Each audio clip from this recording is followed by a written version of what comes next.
Here's an update on the No Kings protests yesterday. Over 2,600 protests throughout the country. Protests were peaceful, unlike January 6th. Over 7 million Americans protested, the largest protest in U.S. history, and there were no arrests.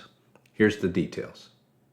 Good evening, everyone, and thank you for joining us on this Saturday. Today, organizers say at least 7 million Americans took to the streets protesting what many called an abuse of power by President Trump. House Speaker Mike Johnson called it, quote, the Hate America rally.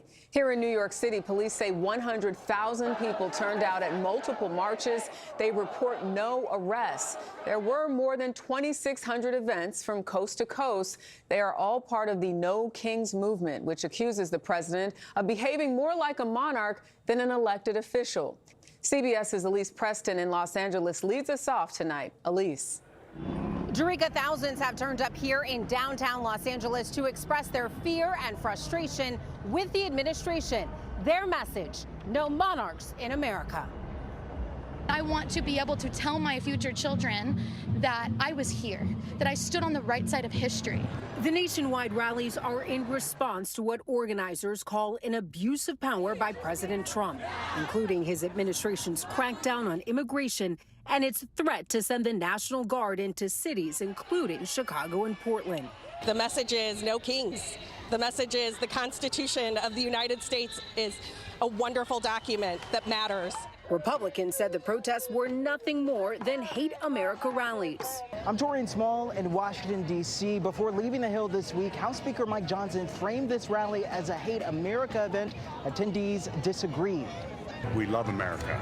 We hate what they're trying to do to America. Today's rally is taking place in big cities and small towns in every state. I'm Allie Bauman in Morristown, New Jersey. Thousands attended today's rally 16 miles away from the president's New Jersey golf course. This county has deep roots in the nation's founding, known as the military capital of the American Revolution. Our forefathers fought off kings and said no kings for the first time. So it is full circle. Judy Kelly is one of the local organizers. To defend democracy on this land, it does mean a lot to all of us who are working on it. In Frisco, Texas, the protest was small but vocal. I believe in democracy. I fought for democracy and sacrificed. And the things that are being done right now in this government are totally ridiculous. In Europe, protesters were also small in numbers, but passionate outside the U.S. Embassy in London, in Paris and Berlin. Being here in Germany, especially considering the history that's here, we have a unique perspective to look and say, that's not okay. Ahead of today's protest, the governors of Virginia and Texas brought in the National Guard to handle any potential unrest in their state. Jerika, those protests have been largely peaceful. Same scene here in Los Angeles. All right, Elise Preston reporting from Los Angeles tonight. Thank you.